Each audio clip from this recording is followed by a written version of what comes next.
著名国学大师曾仕强曾说，这个世界上是有天选之人存在的。如果仔细观察古代文明的发展史，就会不难发现，所谓的天选之人，其诞生都是有规律可循的，并且每一个天选之人都是有自己的使命。所谓天选之人，就是被上天选中的人，给你泄露一个天机，即便你再强大，也不要去得罪天选之人，更不要和他过不去。这样的天选之人，如果你遇见了，请对他们好一点，至少不要欺负他们，否则后果可能是你承担不起的。你没事去得罪他，就等于得罪了老天爷。老天爷怎么锻炼，怎么磨砺他都可以，但是其他人，哪怕是亲生父母，想都别想碰他一下。天选之人都是怀着大愿跟使命来的，他背后的高能量是会护犊子的。佛教里常常讲的龙天推出，也具有同样的含义。一个福德具足之人，会感得护法善神天龙八部拥而出之，委以重任，承担大事。东汉王朝建立者，公元25年登基称帝，史称汉光武帝。刘秀本是西汉孝景皇帝9世孙，但到他这代已被分化成平民，因而早年常在田间活计。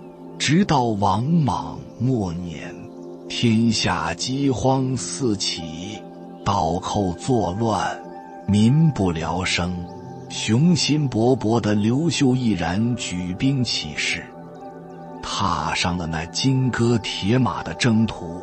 公元23年，王莽命令王寻、王毅率领42万新军征讨更始帝，队列连绵数千里，声势非常浩大。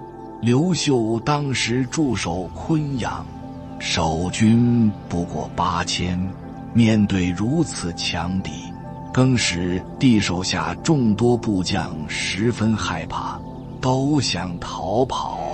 刘秀却临危不惧，挺身而出，告诉大家临阵退缩，只有死路一条。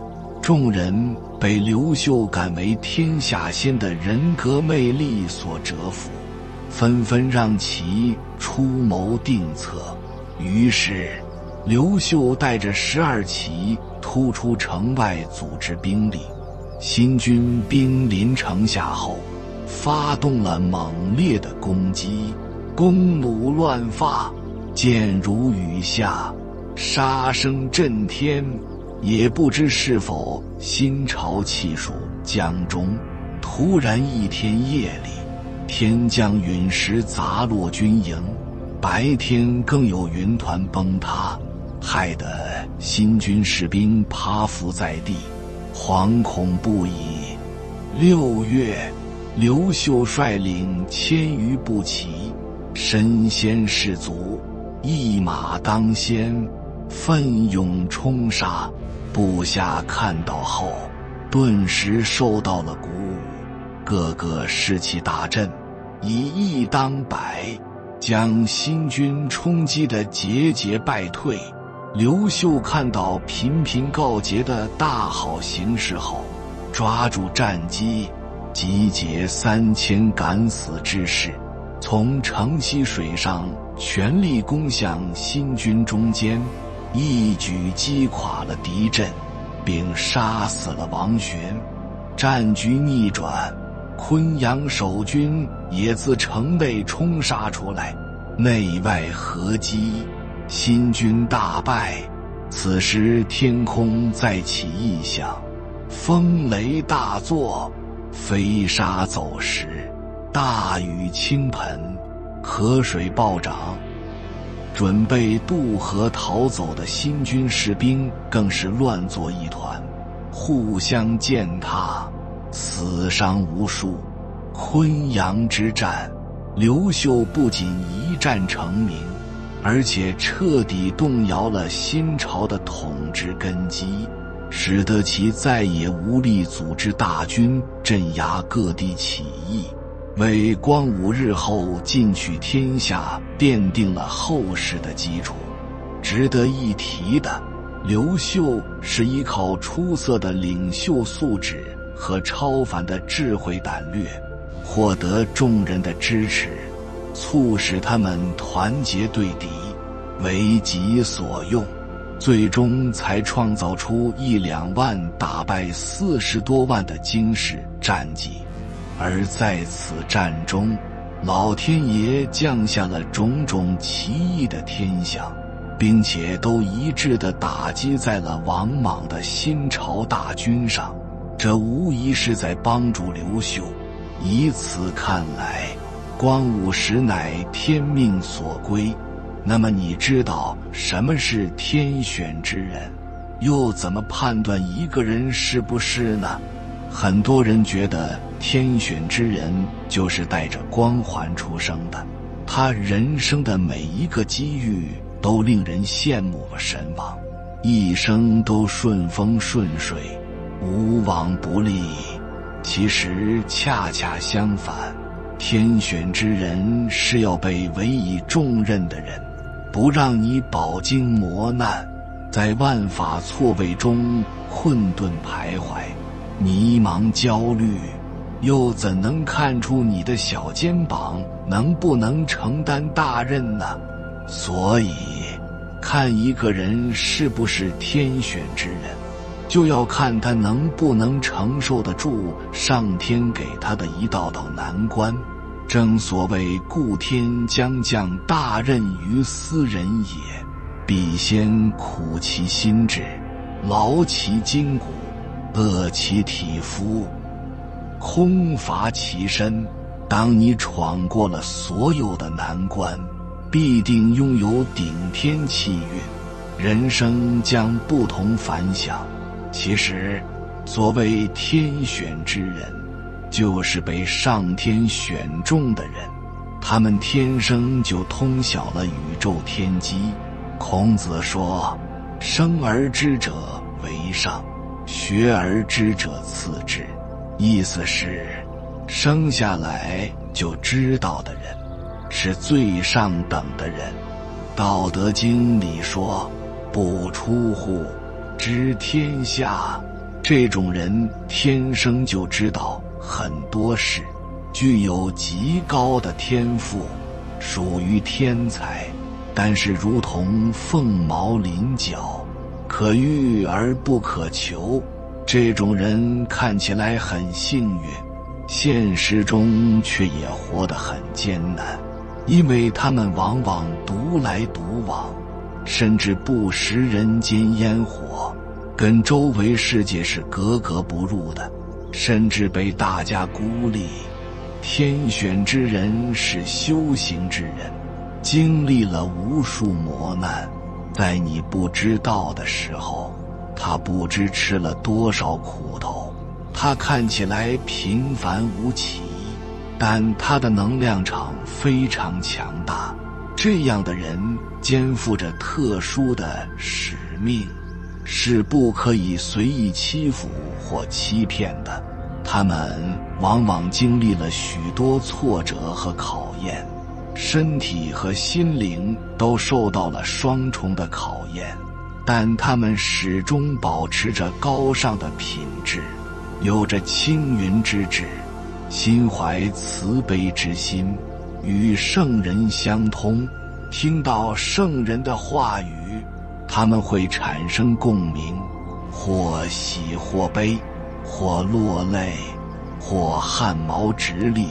善良德心在聚集，乐善好施，看到别人受苦就像自己受苦一样。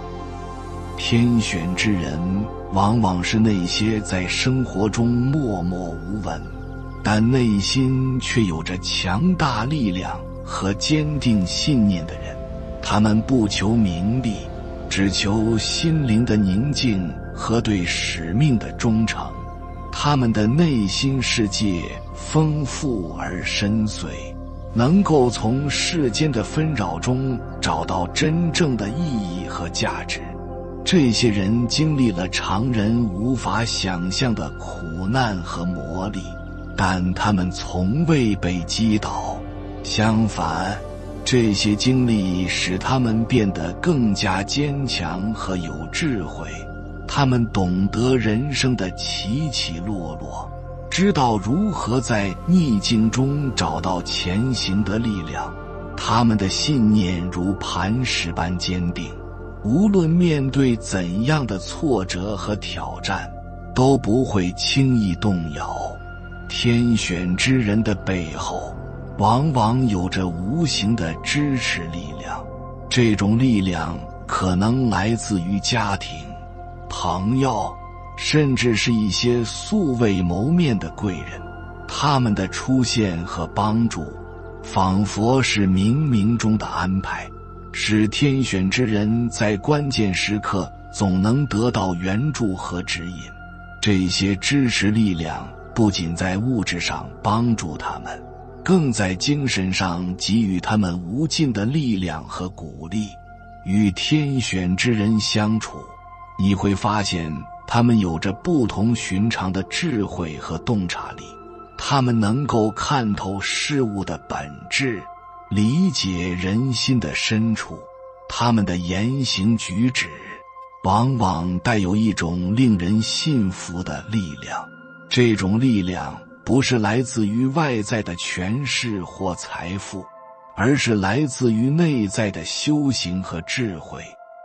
不要因为天选之人的平凡外表而轻视他们，他们的内心世界如浩瀚星空，充满了无限的可能和奇迹。他们的每一个决定和行动都可能带来意想不到的结果和影响。他们的存在本身就是一种力量，一种能够改变周围环境和人心的力量。天选之人的慈悲心是他们最为珍贵的品质，他们总是乐于助人，关心他人的福祉。他们的善良和无私使他们在面对困难时总能得到别人的帮助和支持。他们懂得与人分享，与人共情，这使他们在人际关系中拥有深厚的情感连接。在面对天选之人时，最重要的是尊重和理解。他们的经历和使命可能与你的认知和经验有所不同，但他们的存在却是你生命中不可忽视的一部分。通过与他们相处，你会学到更多关于人生的智慧和道理。最后记住，天选之人的出现不是偶然，他们的使命和经历都是老天爷的安排。尊重他们的存在，理解他们的使命，你会发现自己的人生也因此而变得更加丰富和有意义。千万不要招惹天选之人，因为他们是怀着大运和使命而来的，得罪他们就等于得罪了老天爷。天选之人，顾名思义就是老天爷选中的人，也就是我们通常意义上说的高人。他们不属于这个世界，而是上天的孩子。他心软善良，内心通透。他们来到人间是为了历劫或者带着重大任务而来，也被称为天选之子。正因为他们的非凡身份和使命，他们的人生也会付出很大代价，比如性格跟人群有点格格不入，行为也常常令人费解，而且往往历尽坎坷，情感不顺，甚至颠沛流离，孤苦伶仃，但他们最后往往取得非凡的成就。这就是《道德经》里说的大智若愚，大器晚成。天选之人是怀大愿和使命来的人，他们要被委以重任，担负重要的使命，并且注定一生不同凡响。天选之人通常具备以下9个特征，如果你拥有3个以上，那么恭喜你，你将会拥有福禄寿财中的一种，你将被上天选中，承担重要的使命，一生将不同凡响。1. 他们的悟性较高，即使身处困境，也能与圣人相通。他们的思想比同龄人早熟，看起来比实际年龄年轻，因为他们内心充满能量。2. 经历了无数磨难，他们依然保持着善良本性，拥有深厚的同理心和共情能力。他们天生渴望正义，对弱者充满同情，拥有悲天悯人的情怀，以及一颗纯真无邪的心。我们常说，灵性高的人内在能量强大，如同天地一般。他们以不宰割、不虚伪的方式存在，更接近天道的利而不害、为而不争的原则。这样的人性格简单而纯粹，内心充满喜悦和宽容，对待他人总是充满友善和给予。他们的品质体现了天道的精髓，因此与他们相处时，你会感到一种清新和纯粹。上天之道，只有通过经历重重考验，大道才能真正显现。因此，它会让你在尝试中屡屡受挫，处处碰壁，经历久久81难，在错综复杂的困境中徘徊和迷茫，在生活、事业和家庭的重压下，苦其心志，劳其筋骨，让你身心疲惫，甚至怀疑人生。这些考验是为了让你更加坚韧，最终领悟生命的真谛。3. 他们降临人间并非为了财富，而是为了完成一项神圣的使命。他们肩负着巨大的使命感和责任感，怀揣着远大的志向和理想，即便面对他人的嘲笑，他们也不会动摇，始终保持着坚定的信念。他们不热衷于八卦，也不喜欢评判他人的生活，更不会轻易地居高临下地指点他人。他们可能看起来不太合群，但他们有着自己独特的生活节奏和规律。他们在自己的世界里独善其身，内心丰富而充实，因此并不感到孤独。相反，他们享受在自己的世界中自我滋养、自我了解、自我研究和自我调整，这使得他们更加通透和明晰。只有当一个人真正看清了自己，才能更好地理解这个世界。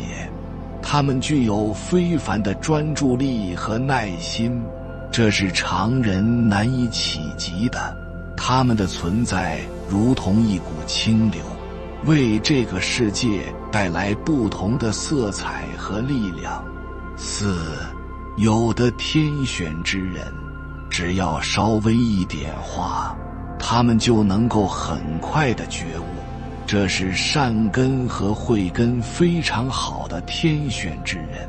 而善根跟慧根浅一点的天选之人呢，可能觉悟会慢一点，或许要多经历一些磨难才能够觉悟。5.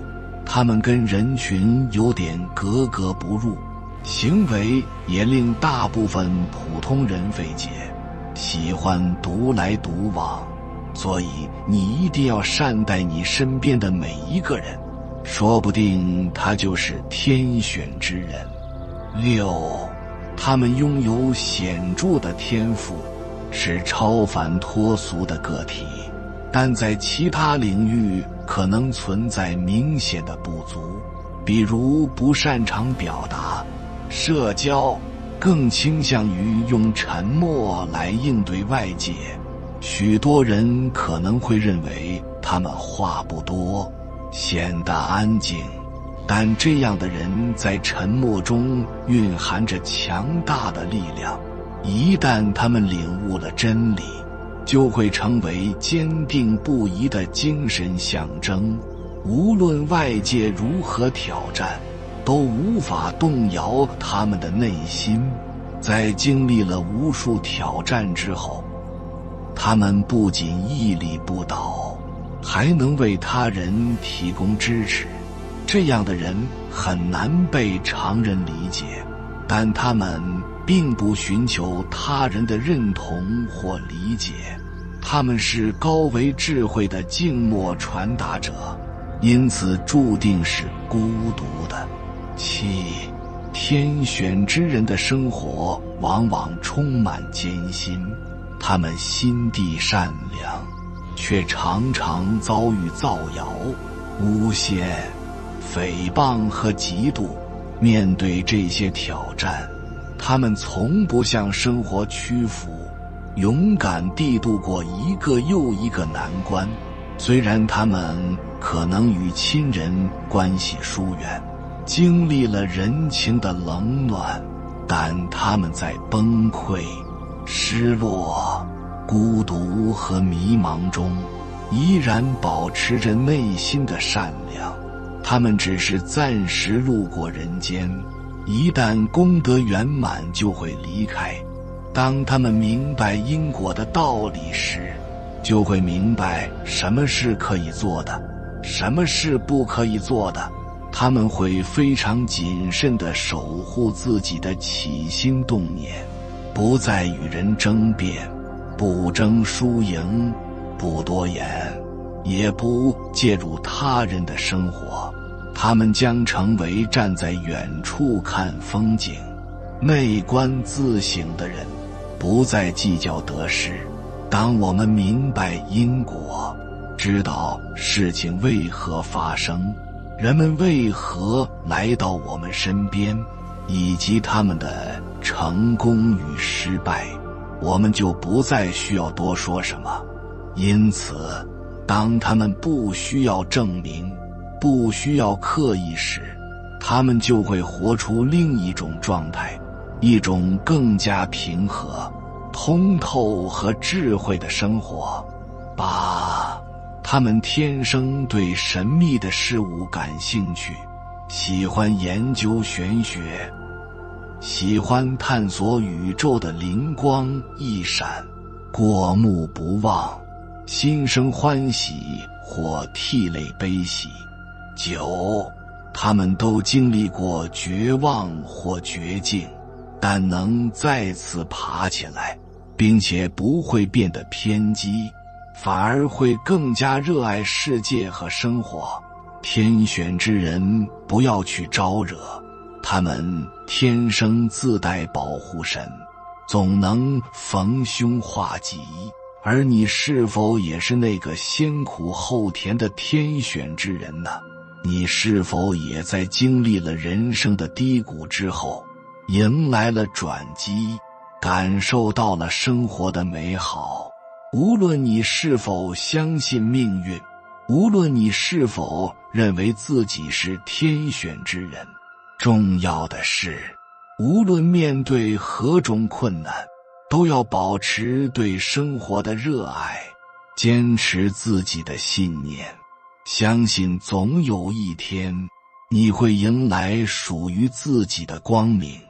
2500年前，天上同下来一批人，他们将智慧带给了人类，比如希腊的苏格拉底，印度的释迦牟尼，中国的老子，犹太的先知等等。直到现在，他们的智慧我们都无法超越。我们把那个时代称为轴心时代。现在天上又要下来一批天选之子，成为守护地球的新人类。他们会出现在每一个普通的角色，他们有可能只是一个普通的教书老师，他们有可能只是一个普通的公务员，他们有可能只是一个普通的实体店的老板，他们有可能是一个中医，有可能是一个手艺人，有可能是一个老板。他们可能行行业业不一样，但是他们一定会做一个利国利民的事。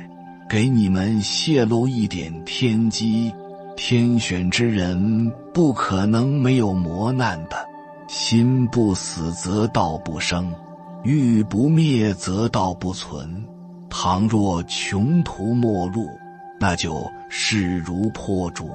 如果你此时此刻焦虑、迷茫、痛苦没有方向，如果说你感觉自己很努力，依然没有得到你想要的生活，甚至还会内耗才尽，不要担心，因为老天爷他要磨砺你的话，他一定会给你各种考验，各种困难，考验你能不能在困难当中磨练你的心，找到你真正的道路。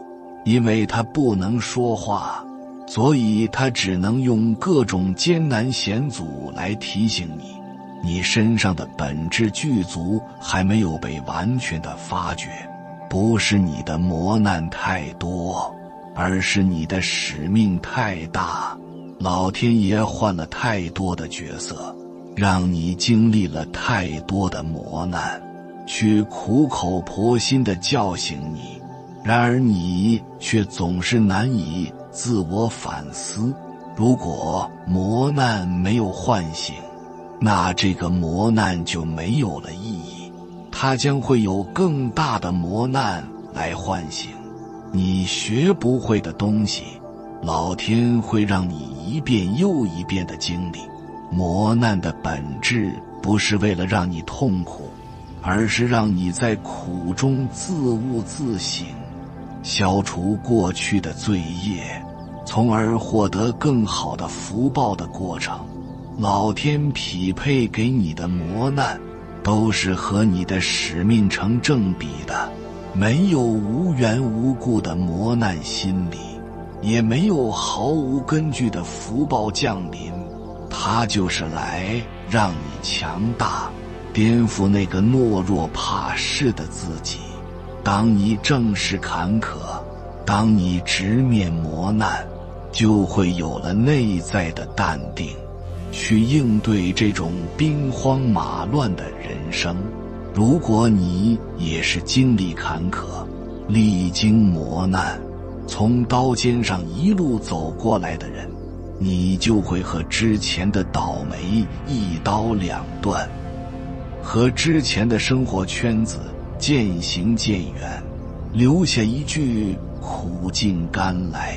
你的9981难当下即满，你将会迎来一个更好的未来。记住这句话，不要悲伤，你失去的任何东西都会以另一种形式回来，该来的一定会来，不该来的一定不会来。你的人生已经走到谷底了，往哪儿走都是向上。有时候无路可走就是路，老天爷绝对不会把你玩死，叫天无绝人之路。那些所有杀不死你的，都会让你变得更强大。你经历的所有困难跟挫折，都是为了来照亮你。今天回过头来看，你会感恩那些曾经伤害你的人，因为是他们让你变得更强大。痛苦的背后是礼物，孤独的背后是光彩夺目。没有经历万箭穿心，今天怎么可能光芒万丈？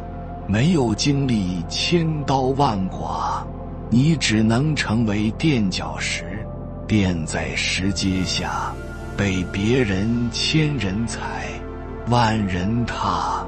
只有经历了千刀万剐之苦，你才有可能成为高高在上的佛像。看一个人是不是天选之人，就要看他能不能承受得住上天给他的一道道难关。当天选之人通过了所有难关，必定有通天气运，人生将不同凡响。正所谓天将降大任于斯人也，必先苦其心志，劳其筋骨，饿其体肤，空乏其身，行拂乱其所为。所以动心忍性，增益其所不能。天选之人需要度过的6个难关，第1关就是饱经磨难，让你在万法错位中困顿徘徊，迷茫焦虑，在生活、事业、家庭的重压之下，苦其心志，劳其筋骨。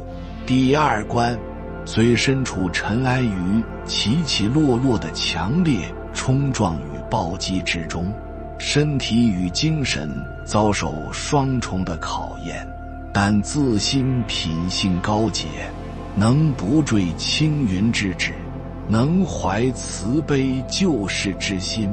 第3关，于困顿之境，心与圣人通，闻圣人之言，或灵光一闪，或心生欢喜，或涕泪悲泣，或汗毛竖起，恍若圣人耳语教诲。第4关，善心具足，乐善好施，见人苦如己苦，见人乐如己乐，和光同尘，一体同悲，心量宽广，身意柔软，并能以大雄之力勇猛精进，行自利利他之行为。第5关，与自身事业无需焦灼，安住当下，自有机缘巧合，贵人出现，引入正途。第6关，入正途后，于行业中光芒四射，备受瞩目，自然凝聚8方力量，功行圆满，福禄寿财兼具。度过以上6关，恭喜天选之人，福生无量。《西游记》里本领最少的是唐僧，但意志最坚定的也是他。遇到委屈时，孙悟空就想着回花果山；遇到苦难时，猪八戒就梦想回高老庄。但只有唐僧一往无前，义无反顾。当我们内心不足时，我们常常会充满自我怀疑，会否定自己，不敢相信自己内心深处的声音。这个时候，你的决策也是摇摆的。无法相信自己，也就无法真正的驱动自己。那心力的背后是什么呢？使一个人的能量状态越高，就会越坚定。有句话说，虽千万人，吾往矣。意思是，即使面对千万人的阻挡，你也会勇往直前。我们平常一直在强调认知，但是一个人的认知再强，方法论再多，如果心里能量不足，都是徒劳。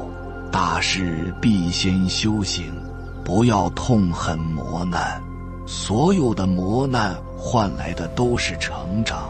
人总是以不喜欢的方式逐渐成熟起来。生命中的每一件事，每一个磨难，每一次磨练，都不是为了打败你，而是为了唤醒你，让你踏上生命成长的道路。如果这个世界的爱唤不醒你，那它就会用痛苦唤醒你；如果痛苦唤不醒你，那么就用磨难来唤醒你；如果磨难唤不醒你，就用劫难来唤醒你；如果劫难再唤不醒你，那它就会用你的生命来唤醒你。我们生命中的所有困难，都是为了让我们踏上生命成长的道路。有缘人，感谢你看到最后。如果今天的影片对你有所帮助，请按个赞给我响应，回复一句劫难已过，天选之人。祝福你越来越好，愿你努力提升自己，一切好运气都会向你而来。